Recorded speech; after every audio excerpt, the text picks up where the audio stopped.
A mountain shakes in the desert. Black smoke billows up the jagged granite cliffs, obscuring the peak. The rest of humanity just provided the food and the labor. But this God is rewriting the rules of the cosmos, right there in the sand. But a heavy right hand touches his shoulder. The king tells him to stop being afraid. The king tells him to write. John picks up his pen to address 7 churches scattered across Asia Minor. These are churches filled with terrified, exhausted people. They are watching their friends die in the sands of Roman arenas. They are wondering if heaven has gone silent. John does not open his letter with a plea for political survival. He does not offer them strategies for hiding from the imperial guard. He opens with a soaring doxology to the one who loves them, to the one who has freed them from their sins by his own blood. And before he describes the beasts, before he describes the dragons, before he outlines the end of human history, John declares exactly who these persecuted believers are. He uses a word that shifts their identity from victims of Rome to rulers of a new creation. Revelation chapter 1, verse 6. John is writing to people locked in damp Roman prisons, waiting to be dragged into the dirt of the arena. And he writes that Jesus has made us a kingdom, priests to his God and Father. The word John uses for priests is the Greek hiereis. It is not the collective noun Peter used. It is the hard, specific, individual title. A hiereus is the man standing in the inner court. Most people read the rest of the Old Testament and assume this is exactly what happened. The Levites put on the finely woven linen robes. He is the one whose clothes smell of blood and burning fat. He is the one authorized to touch the sacred objects without dying. He is the mediator, holding the incense while the world burns outside. In the ancient world, becoming a hiereus took decades of ritual purification. You needed the exact right bloodline. You needed flawless physical perfection. John looks at the battered, bleeding, terrified church and hands them the title. Rome calls them criminals. John calls them kings. Rome calls them atheists. John calls them priests. Rome throws them in the dirt. Heaven hands them the keys to the temple. The word appears again in Revelation chapter 5. The elders fall down before the Lamb. They sing a new song. They declare that Jesus ransomed people from every tribe and language and nation. And they sing, "You have made them a kingdom and priests to our God, and they shall reign on the earth." That word changes everything about how you view your standing before God. This priesthood is not a metaphor for moral purity. It is a cosmic, legal authority. When the high priest in Jerusalem walked into the Holy of Holies, he wore a solid gold plate across his forehead. It caught the flickering light of the lampstand. It read, "Holy to the Lord." John is saying that exact same golden plate.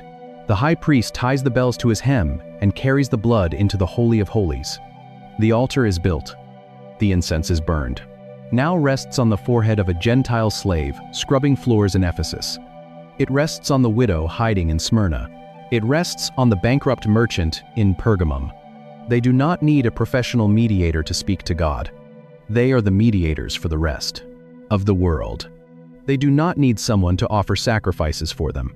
Their own lives, their own prayers, to their own suffering.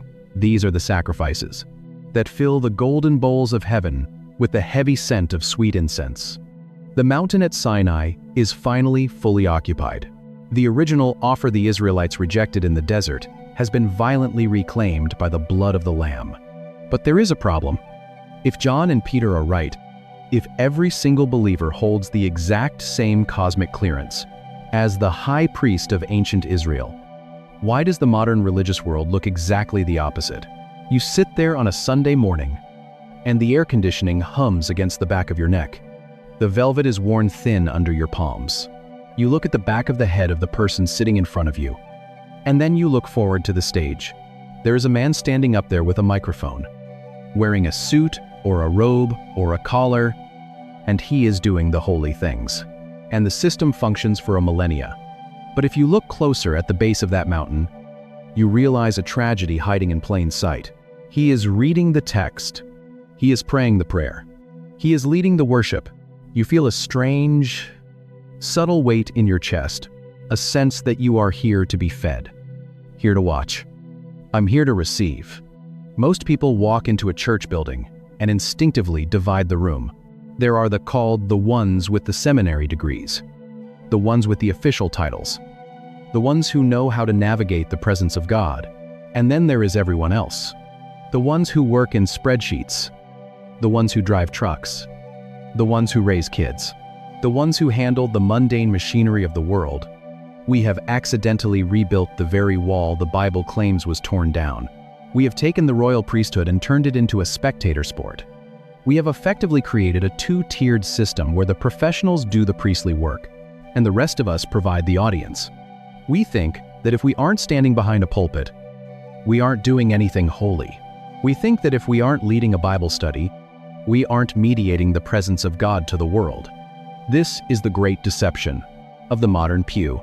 The pew is not a seat. It is a barrier. It is a psychological divider that tells you your real life, your work, your marriage, your struggles, your hobbies is secular. And only the moments spent in this building, under the guidance of a professional, are sacred. The people hear the voice.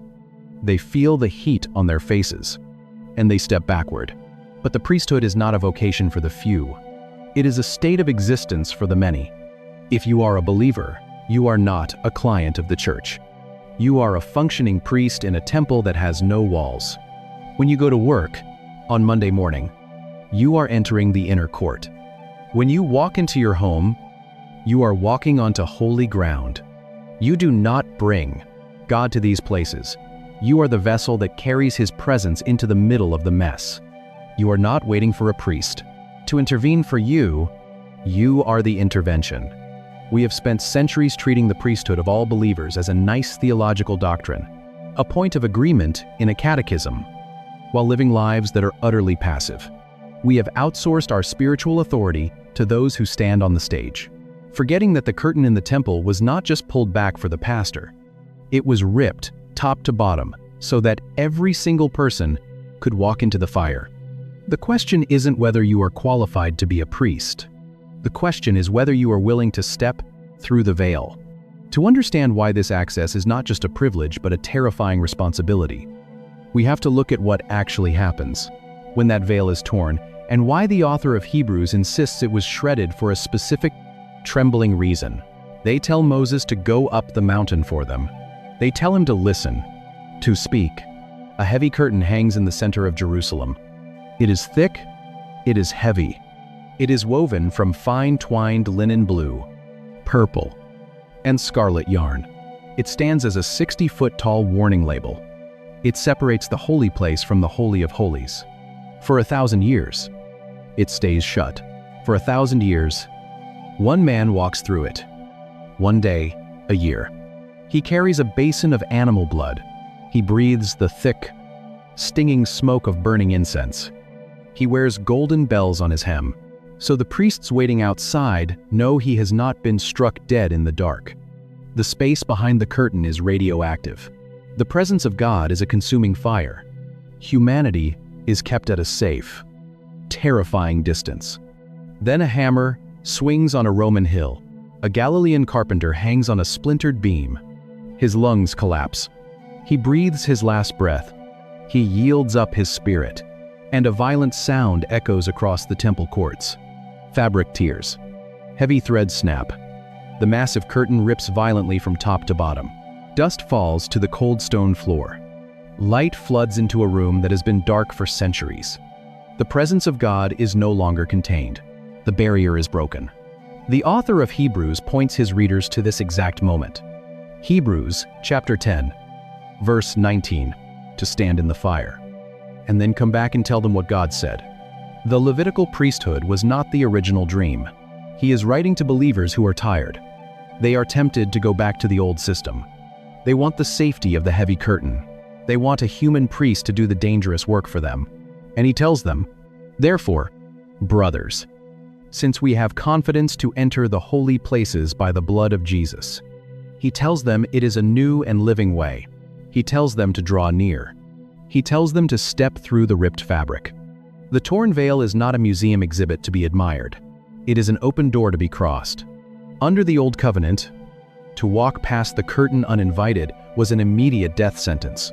The holiness of God would consume human impurity on contact. But the author of Hebrews announces a fundamental change in the physics of the temple.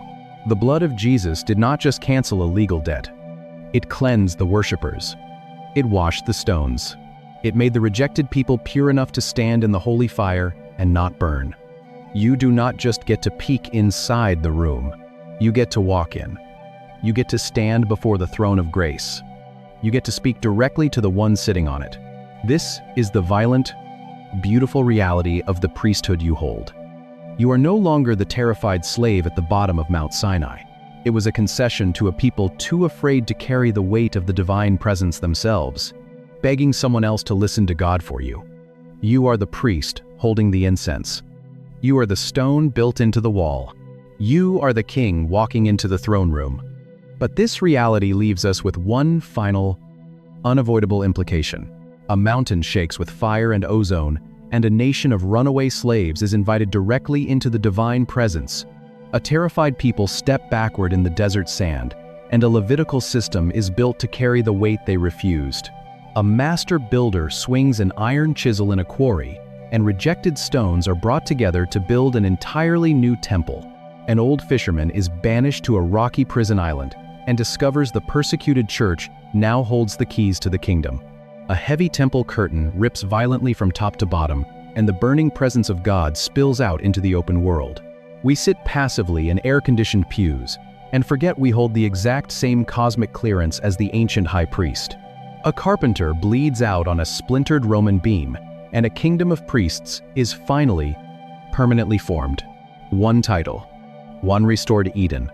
But maybe the part that stays with me most is the golden plate. For over 1,000 years, the original offer lay dormant. The veil remained thick. The holy places remained restricted. For centuries, that heavy piece of metal was worn by one man, polished to a brilliant shine, catching the light of the lampstand. It read, "Holy to the Lord." And now, according to John on Patmos, that exact same plate rests on the forehead of a Gentile slave scrubbing marble floors in Ephesus. It rests on the exhausted mother. It rests on the bankrupt merchant.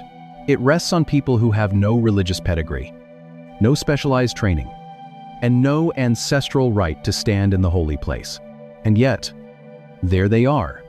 If you are in a season where your everyday life feels utterly disconnected from the sacred, if you feel like your cubicle, your kitchen, or your commute is just secular ground, and you are simply waiting for Sunday to experience God, you are living outside a veil that no longer exists. You do not need to wait for someone else to go up the mountain for you. You are the living stone. You are the Hyrius. You do not go to church to visit the presence of God.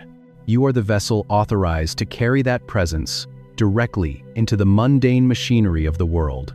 And may the God who ripped the heavy curtain from top to bottom walk with you into the presence of God was kept in a box, behind a curtain, guarded by strict bloodlines, daily mess of your life, and remind you that wherever you step, you are standing on holy ground.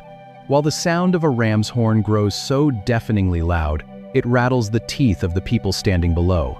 Most people sitting in a church today assume the priesthood is a calling for a select few. They look at the pastor, the minister, the priest, and think that is the person who goes up the mountain for them. But the New Testament makes a shocking claim about what happened to you the moment you believed. The priesthood is not a religious career path. It is a recovered birthright. To understand exactly what was lost at Sinai and how it was violently taken back, we have to start with the specific Hebrew words God spoke into the smoke. Exodus chapter 19. Verse 6. It is a sentence that disrupts the entire religious economy of the ancient world. Before God carves a single commandment into stone, before he gives Moses the architectural dimensions of a tabernacle, he defines the identity of the people standing in the sand. He tells them, "You shall be to me a kingdom of priests and a holy nation."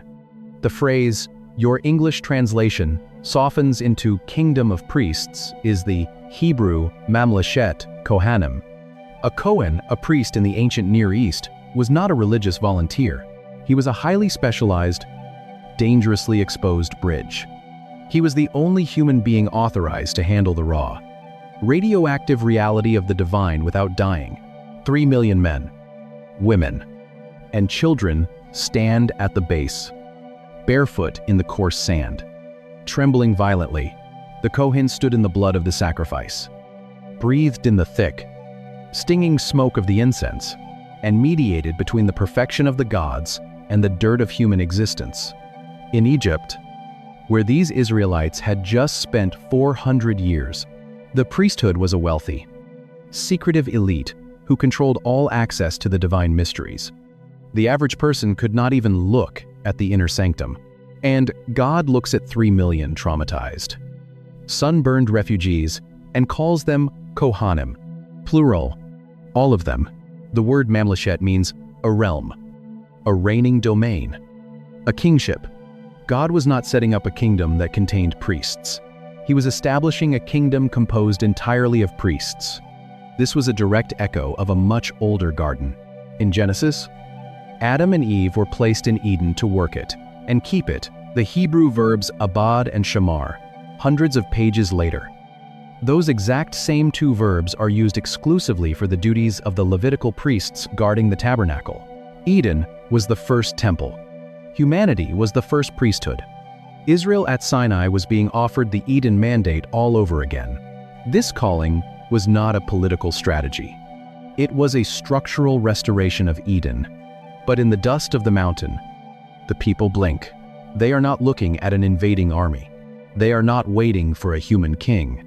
They step back. They ask Moses to do the heavy lifting. And a heartbroken God accommodates their fear. He institutes the tribe of Levi to stand in the gap.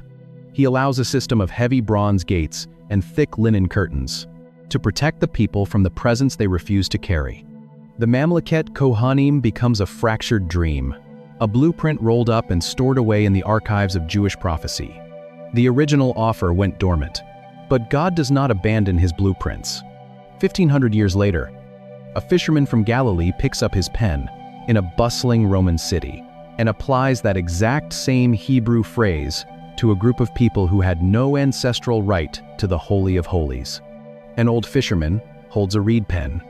The air in the room smells of salt water and crushed olives. He presses black ink into stiff parchment.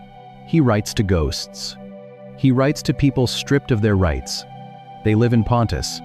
They live in Galatia. They survive in Cappadocia. They are slaves scrubbing Roman marble. They are wives married to hostile pagan husbands. They are merchants banned from the local trade guilds. The empire calls them enemies of the human race. They refuse to burn incense to the emperor. They refuse to participate in the civic cults. They are listening to a god who just tore them out of an empire of brick and whip. Because of this, they are mocked in the streets. They are spat upon in the markets. They are fired from their jobs. They feel like rubble.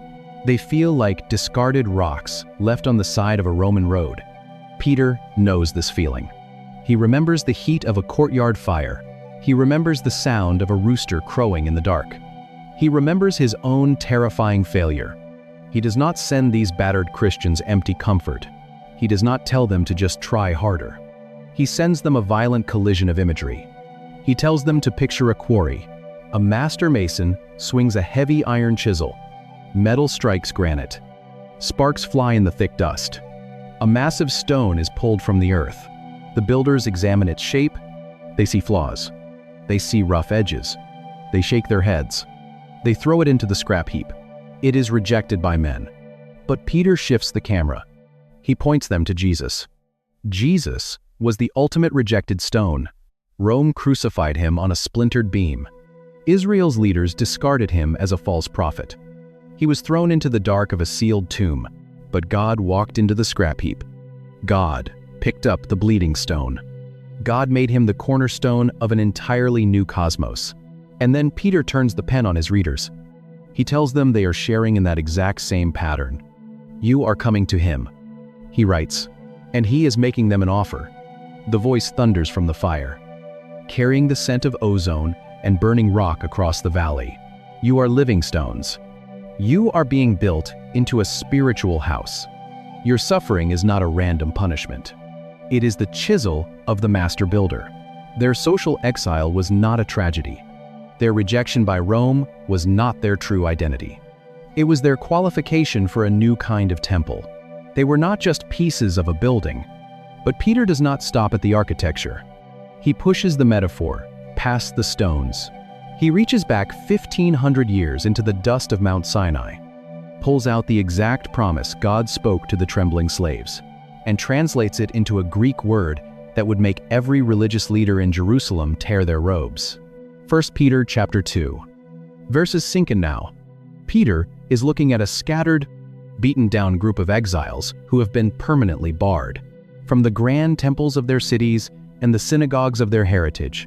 And he tells them, "You yourselves like living stones are, being built up as a spiritual house, to be a holy priesthood, to offer spiritual sacrifices acceptable to God." The word your English Bible translates as priesthood is the Greek hieratiuma. It is an incredibly rare word, appearing nowhere else in the entire New Testament. To understand its weight, you have to look at its root. It is derived from hiereis, the standard, everyday Greek.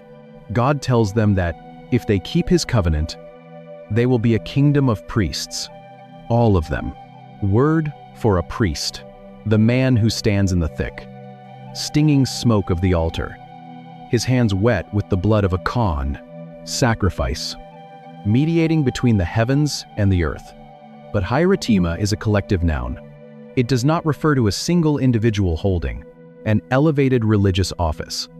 It refers to a corporate body, a united fraternity, an entire community functioning simultaneously as a singular mediating force. When the Jewish scholars of antiquity translated the Hebrew scriptures into Greek, this was the exact word they used to capture the explosive promise of Exodus 19. Peter is bypassing 1,000 years of Levitical history. He is reaching past the heavy bronze gates of the temple in Jerusalem, past the exclusive bloodlines of Aaron, and he is pulling the original, shattered blueprint of Sinai directly onto the shoulders of Gentile slaves and societal outcasts. If recognizing that the Bible is far more radical than our modern traditions is stirring something deep inside you, you are exactly who this channel is for. Drop a thought in the comments and hit subscribe, because every week we dig past the sanitized English translations to uncover the original fire of the text. So the rejected stones become the holy mediators. Under the Old Covenant, you had to be born into a specific, elite genetic line to even approach the outer courts of every former slave standing in the dust. No elite class, no mediators standing in the gap, just a direct, terrifying, unhindered line between the Creator and the created, divine presence without risking your life. A Gentile servant sweeping a Roman floor with blistered hands could no more be a priest than he could be an emperor. The barriers were absolute. But Peter is announcing a violent shift in the cosmic architecture of access. By attaching themselves to Jesus, the ultimate rejected cornerstone, their spiritual DNA has been fundamentally rewritten. They do not just have a priest anymore. They have become the priesthood.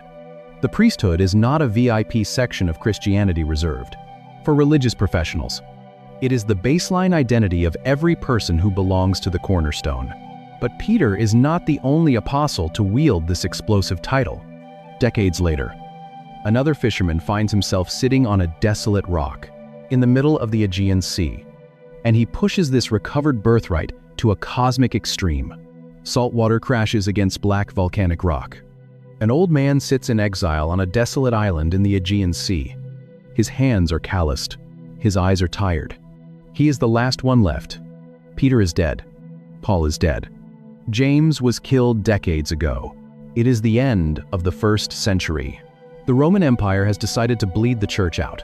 In the ancient Near East, the gods were hidden behind thick temple walls, accessible only to a tiny duded, purified class of professionals. Emperor Domitian demands to be worshipped as Lord and God, and the penalty for refusal is absolute. Believers are thrown to starving beasts. They are tied to wooden stakes and set on fire. They are banished to brutal penal colonies. John is trapped on a rock called Patmos. The stone beneath him is jagged. The wind off the water is relentless. The isolation is deafening. He is a prisoner of the state, discarded by an empire that views him as a political nuisance. But on the Lord's day, the atmosphere fractures. He hears a voice behind him, sharp and loud as a war trumpet. He turns around. He does not see a distant, abstract deity. He sees a king walking among golden lampstands. He sees eyes burning like fire. He sees feet glowing like bronze melting in a furnace. He hears a voice that sounds like the roaring of a massive waterfall. Jesus is not dead. Jesus is not defeated. Jesus is holding the keys to death and Hades in his own scarred hands. The exile on Patmos is not a tragic end to a long ministry. It is the launch pad for a cosmic revelation. John falls to the dirt like a dead man. The sheer weight of the glory crushes him to the floor.